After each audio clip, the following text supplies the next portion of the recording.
ঘরে থাকা মাত্র কয়েকটি উপকরণ দিয়ে তৈরি করে ফেলতে পারো মজার এই রেসিপিটি।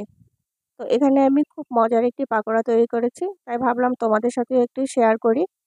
এই পাকোড়াটি বাচ্চাদের টিফিনের নাস্তায় কিংবা বিকালে বড়দের চায়ের আড্ডায় নিমিষেই তৈরি করে ফেলতে পারো। খাবারটি কিন্তু অনেক লোভনীয় এবং খুবই সুস্বাদু। আসসালামু আলাইকুম। তাহলে চলো দেখে নেই আমার আজকের মজার রেসিপিটি। হাতে থাকা উপকরণ দিয়ে নাস্তা তৈরি করতে আমার ভীষণ ভালো লাগে, তাই ভাবলাম তোমাদের সাথে আজ শেয়ার করি। এখানে আমি 2 টুকরো পাউরুটি নিয়েছি।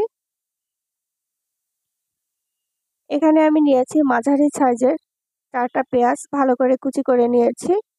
এখন দিয়ে দিচ্ছি হাফ চা চামচ হলুদ গুঁড়ো, হাফ চা চামচ মরিচ গুঁড়ো, হাফ চা চামচ ধনে গুঁড়ো, হাফ চা চামচ জিরা গুঁড়ো।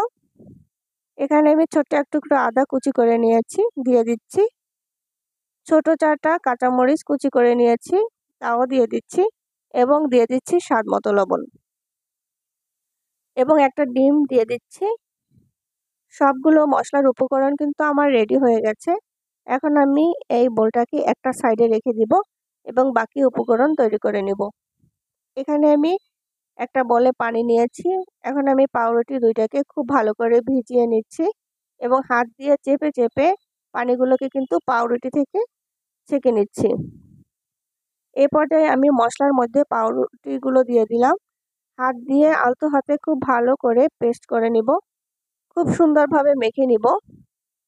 এখানে লোক সংখ্যা অনুযায়ী তোমরা চাইলে রুটির পরিমাণটা একটু কম বেশি দিতে পারো। তো আমি খুবই আলতো হাতে পাউরুটিগুলোকে মেখে নিয়েছি। এভাবে গোল শেপ করে আমি এ পর্যায়ে গরম তেলের মধ্যে ছেড়ে দিব।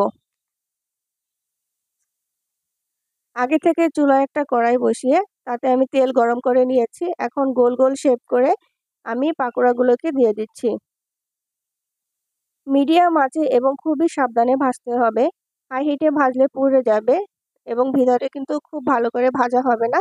সেক্ষেত্রে আমি মিডিয়াম আঁচে খুব সুন্দর করে এবং একটা ঘুরিয়ে ঘুরিয়ে ভেজে নিচ্ছি।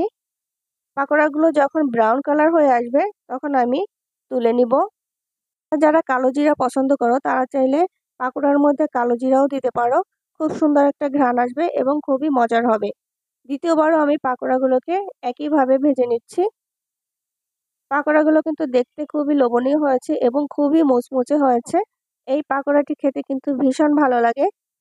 সবগুলো পাকোড়া আমার রেডি হয়ে গিয়েছে। পাকোড়াগুলো কিন্তু ভীষণ লোভনীয় হয়েছে এবং খুবই মুচমুচে হয়েছে। আজকের রেসিপিটি তোমাদের কেমন লেগেছে? যদি ভালো লেগে থাকে অবশ্যই লাইক দিবে, কমেন্ট করে জানাবে কেমন হয়েছে।